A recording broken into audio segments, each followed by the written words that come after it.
7 साल की बच्ची माँ के पैरों में गिरकर रोती रही, मुझे उसके साथ अकेला मत छोड़ो।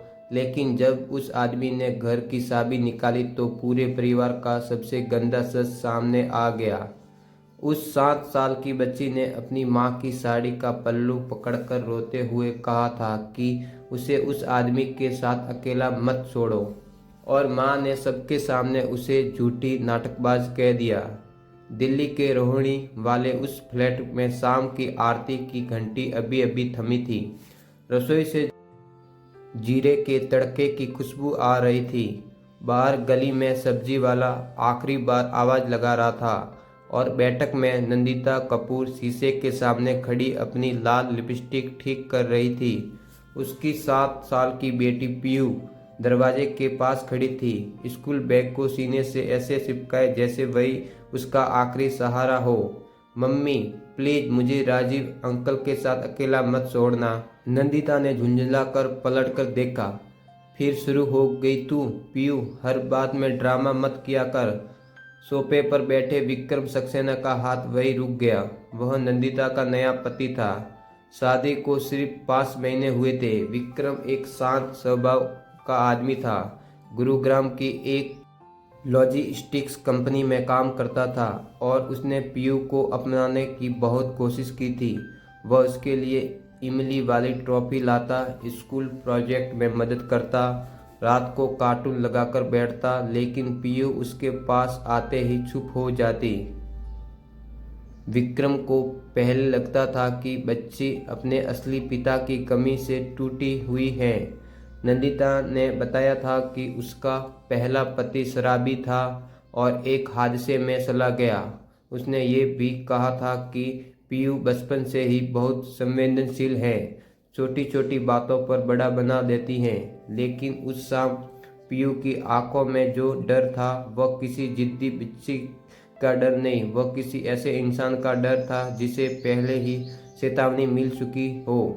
राजीव कौन? विक्रम ने धीरे से पूछा। नंदिता ने झट से जवाब दिया, मेरे ऑफिस का पुराना क्लाइंट, कभी कभी घर के पेपर देखने आता है। तू बीच में मत पड़ विक्रम। पीयू ने गर्दन झुका ली। उसके होठ कांप रहे थे। वो कहते हैं अगर मैंने कुछ बोला तो मम्मी मुझे छोड़ देगी। नंदिता का चेहरा सख्त हो गया। बस एक शब्द और नहीं, कल तेरी पेरेंट्स मीटिंग है और तू यही बकवास करेगी तो स्कूल वाले समझेंगे मैं तुझे संभाल नहीं पा रही। विक्रम ने पीयू की तरफ देखा। बच्ची अब रो नहीं रही थी। यही सबसे डरावना था। वह बस पत्थर की तरह खड़ी थी। अगले दिन नंदिता को जयपुर जाना पड़ा। उसने कहा कि बीमा कंपनी की बड़ी मीटिंग है, 3 दिन लगेंगे। जाते जाते उसने विक्रम को एक कागज पकड़ा दिया। पीयू का दूध, टिफिन, दवा, स्कूल बस का समय सब लिखा था, लेकिन सबसे ऊपर लाल पेन में एक लाइन लिखी थी, इसकी बातों पर भरोसा मत करना। विक्रम देर तक उस लाइन को देखता रहा। पहली रात पीयू ने कुछ नहीं कहा। उसने चुपचाप दाल चावल खाए और टीवी देखते देखते सो गई। लेकिन उसके हाथ पूरे समय बैग पर रखे रहे। दूसरी रात जब बिजली कुछ देर के लिए गई, पीयू अचानक घबरा गई। उसने कमरे का दरवाज़ा खुला रखने को कहा। विक्रम ने टॉर्च जलाई और उसके पास बैठ गया। डरो मत, मैं यही हूँ। पीयू ने बहुत देर बाद उसकी तरफ देखा। अगर मैं बताऊंगी तो आप भी मम्मी की तरह कहेंगे कि मैं झूठ बोलती हूँ। विक्रम के सीने में ठंडा सा डर उतर गया। नहीं बेटा, मैं सुनूंगा, पूरा सुनूंगा। पीयू ने अपना बैग खोला। अंदर से उसने एक मुड़ी हुई ड्राइंग कॉपी निकाली। पन्ना 4 बार मोड़ा हुआ गया था, जिसे किसी ने उसे छिपा कर रखने को मजबूर किया हो। विक्रम ने पन्ना खोला तो उसके हाथ कांप गए। कच्चे रंगों से एक बच्ची बनी थी, गुलाबी फ्रॉक में। उसके सामने एक लंबा आदमी था। उसकी आंखों पर काला रंग पोत दिया गया था। कमरे का दरवाजा बंद था। पन्ने के ऊपर लाल क्रेयॉन से बार बार लिखा था, कुछ मत बोलना। कोने में छोटे अक्षरों में लिखा था, बोली तो माँ चली जाएगी। विक्रम की सांस अटक गई। पीयू, ये आदमी कौन है? पीयू ने दीवार की तरफ देखते हुए फुसफुसाया। राजीव अंकल। वो तब आते हैं जब मम्मी कहती हैं कि किसी को मत बताना। विक्रम ने तुरंत फ़ोन उठाया। उसकी उंगलियां कांप रही थी। उसने 112 मिलाया और उसी वक्त बाहर गेट की घंटी बजी। दरवाजे की स्क्रीन पर राजीव खड़ा था, हाथ में चाबी थी। विक्रम का गला सूख गया। उसने तुरंत फ़ोन साइलेंट किया और पीयू को अपने पीछे कर लिया। बाहर घंटी दूसरी बार बजी, फिर तीसरी बार। नंदिता ने बताया, नहीं, मेरे पास चाबी है, दरवाज़ा खोले। उस आदमी की आवाज़ में अजीब सी बेशर्मी थी, जैसे उसे पूरा यकीन हो कि इस घर में कोई उसे रोक नहीं सकता। पीयू कांपने लगी। उसने विक्रम की शर्ट कसकर पकड़ ली। प्लीज़ मत खोलना। विक्रम ने पहली बार महसूस किया कि यह सिर्फ एक डरी हुई बच्ची नहीं है, यह मदद मांगती हुई एक टूटी हुई आत्मा थी। उसी पल बाहर चाबी घूमने की आवाज़ आई। टक।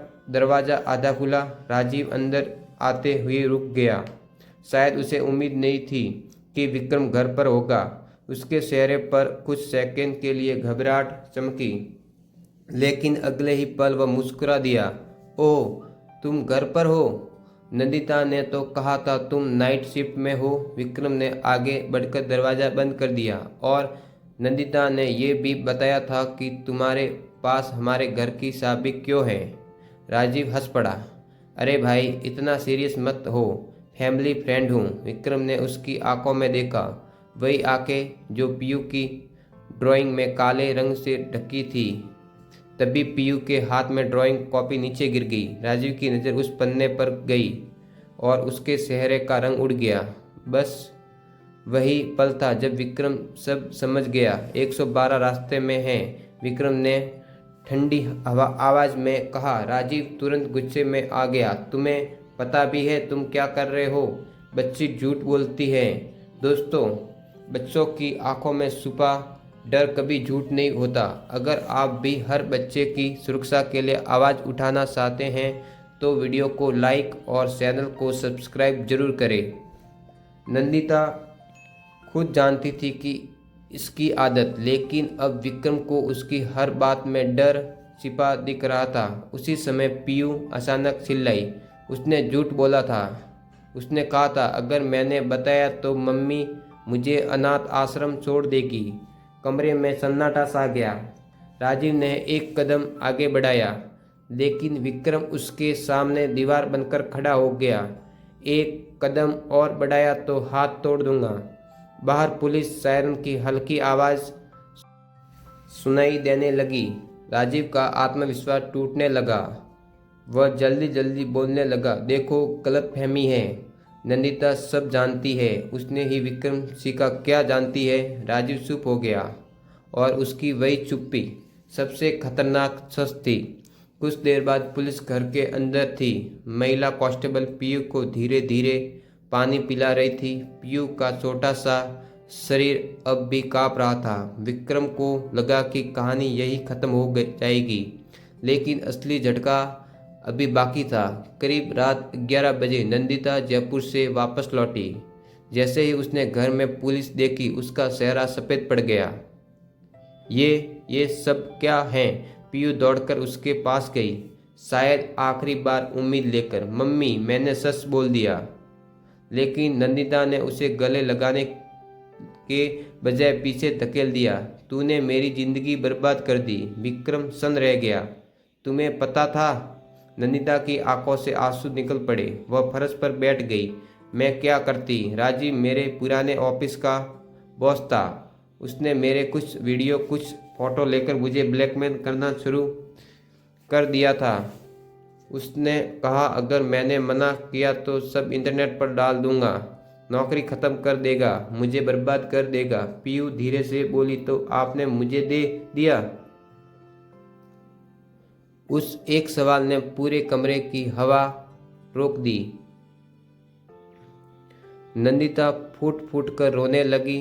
लेकिन उस रात पहली बार किसी ने उसकी नहीं, पीयू की सिसकियां सुनी। विक्रम ने धीरे से पीयू को अपनी बाहों में उठा लिया। बच्ची पहली बार उसके सीने से लगकर रोई, बहुत देर तक, जैसे 7 साल का डर आखिरी बार निकल रहा हो। कुछ महीनों बाद राजीव जेल में था।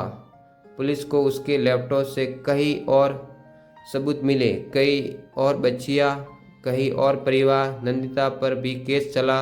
अदालत ने कहा, डर इंसान को कमज़ोर बना सकता है, लेकिन एक माँ को अपनी बेटी की ढाल बनना चाहिए था। उस दिन कोर्ट के बाहर पीयू चुपचाप खड़ी थी। उसके हाथ में वही पुरानी ड्राइंग कॉपी थी। विक्रम उसके पास आया। अब डर लग रहा है? पीयू ने धीरे से सिर हिलाया। नहीं, क्योंकि अब कोई मुझे झूठी नहीं कहेगा।